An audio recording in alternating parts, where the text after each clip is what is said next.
মে ২০১৭ কলকাতার একটি কলেজের ৪ অধ্যাপক এবং তাদের বন্ধুরা মোট ৭ জনের একটি দল এই অফবিট পাহাড়ি গ্রাম লাচেনে যাওয়ার পরিকল্পনা করেছিল। দলের সব দায়িত্ব ছিল নবীনের ওপর। কিন্তু এখানে একটা বেশ অদ্ভুত ব্যাপার ঘটেছিল। রওনা দেওয়ার ঠিক দুদিন আগে থেকে নবীন হঠাৎ করেই তীব্র জ্বর আর গায়ে ব্যথায় শয্যাশায়ী হয়ে পড়ে। মনে হচ্ছিল ভেতরের কোনো এক অদৃশ্য শক্তি যেন তাকে এই যাত্রায় বাধা দিচ্ছে। অথচ শিয়ালদাহ স্টেশনে এসে ট্রেনে পা দেওয়ার ঠিক সেই মুহূর্তেই জাদুর মতো তার সমস্ত অসুস্থতা উধাও হয়ে যায়। মানে ভাবা যায়, এটি ছিল একটি বড়সড় সতর্ক সংকেত যা তারা তখন একেবারেই বুঝতে পারেনি। পাহাড়ে তো কিছু অলিখিত নিয়ম থাকে, তাই না? পরপর করা কিছু ভুল কিভাবে খাদের কিনারায় ঠেলে দেয় সেটাই এখন দেখার বিষয়। গভীর রাত, চালকের বারণ সত্ত্বেও গাড়িতে অত্যন্ত জোরে গান চালিয়ে আনন্দ করতে শুরু করে দলটি, যা পাহাড়ি রাস্তায় সম্পূর্ণ নিষিদ্ধ। চালকের বারবার বারণ তারা স্রেফ অহংকারের সাথে উড়িয়ে দেয়। এরপর রাত যখন ঠিক 2টো, চারদিক ঘন জঙ্গল আর কুয়াশায় ঢাকা, দলের এক সদস্য মেঘার জেদাজেদিতে প্রকৃতির ডাকে সাড়া দেওয়ার জন্য গাড়ি থামাতে বাধ্য হয় চালক ওই জায়গাটিকে ভালো নয় বলে সতর্ক করেছিল, কিন্তু কে শোনেকার কথা। বাধ্য হয়ে চালক একটি প্রাচীন এবং বিশাল বটগাছের পাশে গাড়ি দাঁড়ায় করায়, আর তারা সেই নির্জন প্রাচীন জঙ্গলের পবিত্রতা নষ্ট করে। ঠিক তার 10 মিনিট পর, রাত 2:10 শুরু হয় আসল বিভীষিকা। ঘটে যায় অনন্যার ওপর আকস্মিক শ্বাসরোধকারী আক্রমণ। চলন্ত গাড়ির ভেতরে আচমকাই অনন্যার আচরণ সম্পূর্ণ পাল্টে যায়। সে মাথা নিচু করে একদৃষ্টে নিজের পায়ের দিকে তাকিয়ে কাঁপতে থাকে। তারপর হঠাৎ সিট থেকে উঠে সোজা চালকের পেছনের সিটে গিয়ে বসে আর রিয়ার ভিউ মিরর দিয়ে চালকের দিকে এমন ভয়ানক দৃষ্টিতে তাকাতে থাকে যা কোনো সাধারণ মানুষের পক্ষে প্রায় অসম্ভব। দলের আরেক সদস্য সায়ন্তন যখন হেসে বিষয়টি হালকা করার চেষ্টা করে, তার হাসি শেষ হওয়ার আগেই অনন্যা ধপ করে গাড়ির মেঝেতে পড়ে যায়। সে নিজের 2 হাত দিয়ে নিজেরই গলা এমনভাবে চেপে ধরে ছটফট করতে থাকে যেন অদৃশ্য কোনো সত্তা তার শ্বাসরোধ করে তাকে মেরে ফেলার চেষ্টা করছে। দৃশ্যটা চোখের সামনে একবার কল্পনা করে দেখুন। চলন্ত গাড়িতে নবীনের মুখে জলের ঝাপটা দেওয়ার পর অনন্যা যখন কিছুটা স্বাভাবিক হয়, তখন সে ফুপিয়ে কেঁদে উঠে বলে যে কেউ একজন তার উপর চেপে বসে গলা টিপে ধরেছিল।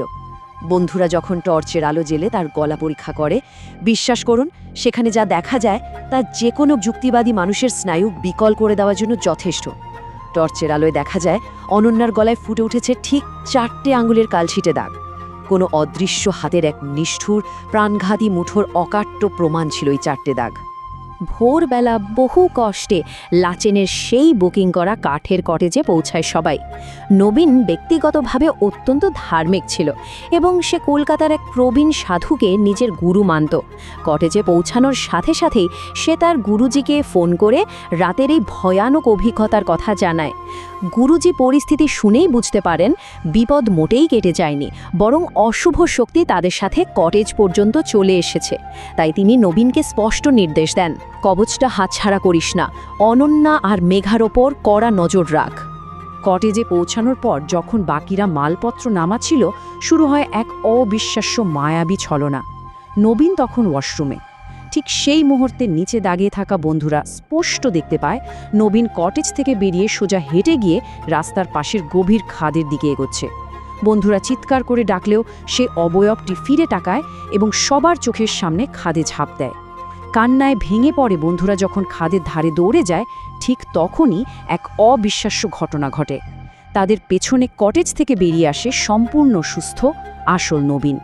সে বন্ধুদের কাঁদতে দেখে পুরো অবাক। এটিকে বলা হয় ছলাভা বা আকার পরিবর্তনকারী মায়াবী আত্মা, যা নবীনের রূপ ধারণ করে বন্ধুদের বিভ্রান্ত করে খাদের দিকে টেনে নিয়ে মৃত্যুর মুখে ঠেলে দেওয়ার চেষ্টা করছিল। পরিস্থিতি যে কতটা ভয়ঙ্কর রূপ নিচ্ছিল তা বোঝা যায় পরের রাতের ক্যাম্পফায়ারের ঘটনায়। কটেজের বাইরে আগুন পোহানোর সময় মেঘা হঠাৎ দল থেকে আলাদা হয়ে যায়।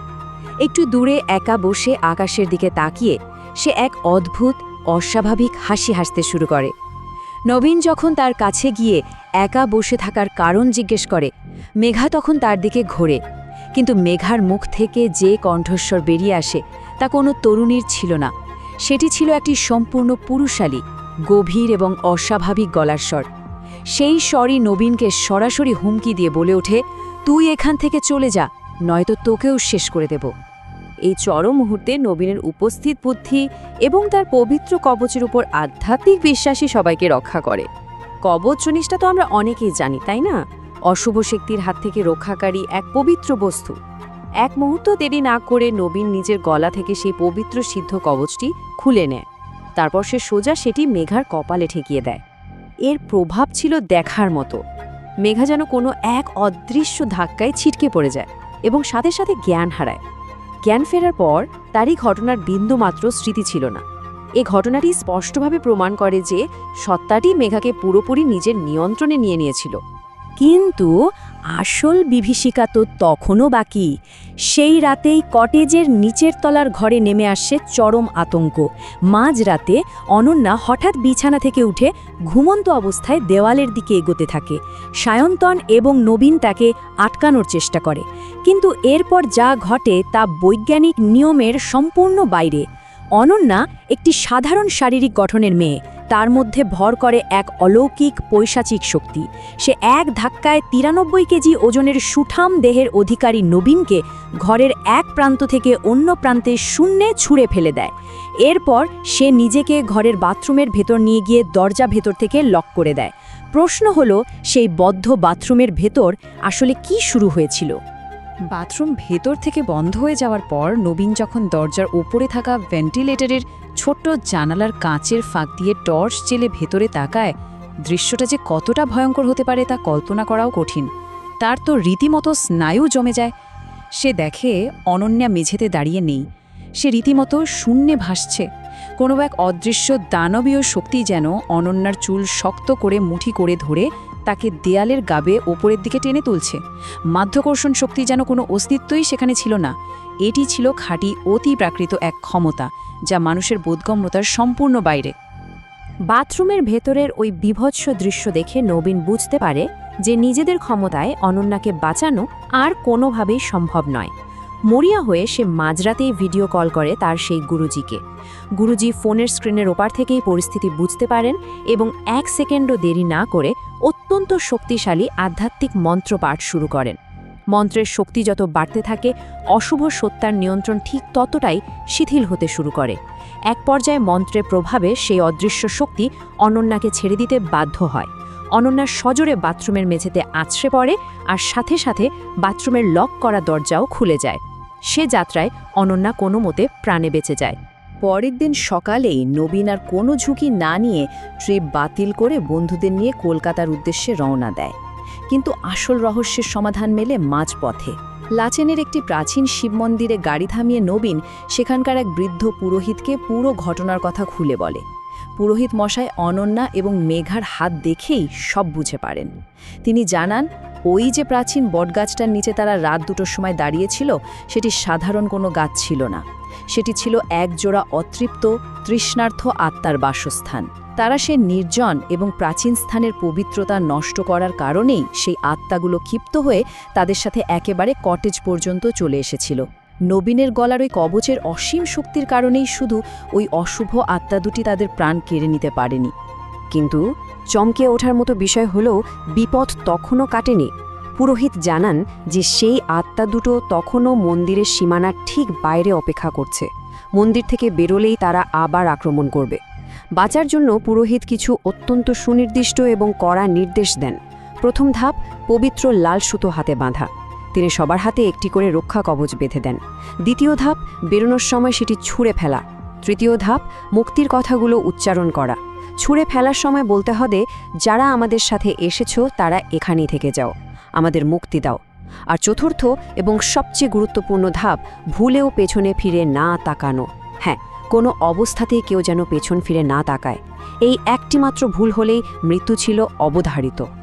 আজকের এই বিশ্লেষণটি শুধু যে একটি অতি প্রাকৃত থ্রিলার তা কিন্তু নয়, এটি পাহাড়ের অলিখিত নিয়মের এক ভীষণ বাস্তব শিক্ষা। আমাদের মনে রাখতে হবে, প্রথমত, প্রাচীন প্রকৃতিকে সবসময় সম্মান করা উচিত। পাহাড় বা প্রাচীন প্রকৃতির নিজস্ব একটি শক্তি এবং আধ্যাত্মিকতা আছে। দ্বিতীয়ত, স্থানীয় বিশ্বাস ও সতর্কবার্তাকে গুরুত্ব দেওয়া। স্থানীয় মানুষ বা চালকদের সতর্কবার্তাকে কখনোই অবহেলা করতে নেই, কারণ তারা ওই পরিবেশের নিয়মকানুন আমাদের চেয়ে অনেক ভালো বোঝেন। এবং তৃতীয়ত, নির্জন স্থানে পবিত্রতা বজায় রাখা। সামান্য একটু অহংকার, একটু অবাধ্যতা আর প্রকৃতির প্রতি অসম্মানই এই দলটিকে ভয়াবহ বিপদের মুখে ঠেলে দিয়েছিল। বন্ধুরা, পুরোহিতের নির্দেশ অক্ষরে অক্ষরে পালন করে কোনো মতে কলকাতায় ফিরে আসতে সক্ষম হয়েছিল ঠিকই, কিন্তু এই ঘটনা আমাদের জন্য একটি গভীর চিন্তার বিষয় রেখে যায়। প্রকৃতি অবশ্যই অনেক সুন্দর, কিন্তু তার গভীরে লুকিয়ে আছে এমন অনেক অজানা এবং প্রাচীন শক্তি যা আমাদের কল্পনারও অতীত। তাই শেষে আপনাদের কাছে একটি প্রশ্ন থেকেই যায়, নির্জন পাহাড়ি রাস্তা বা জঙ্গলের ভেতর দিয়ে ভ্রমণের সময় প্রকৃতির এই অলিখিত নিয়মগুলো কি আমরা মেনে চলব, নাকি ক্ষণিকের আনন্দের বশবর্তী হয়ে আধুনিকতার অহংকারে প্রকৃতির নিয়ম ভেঙে আমরা নিজেদের বিপদ নিজেরাই ডেকে আনব? প্রকৃতিকে সর্বদা সম্মান করা উচিত, কারণ প্রকৃতি যেমন আগলে রাখতে জানে তেমনি ধ্বংস করতেও জানে। আজকের এই রোমাঞ্চকর বিশ্লেষণ এখানেই শেষ করছি। ভালো থাকবেন, সাবধানে থাকবেন।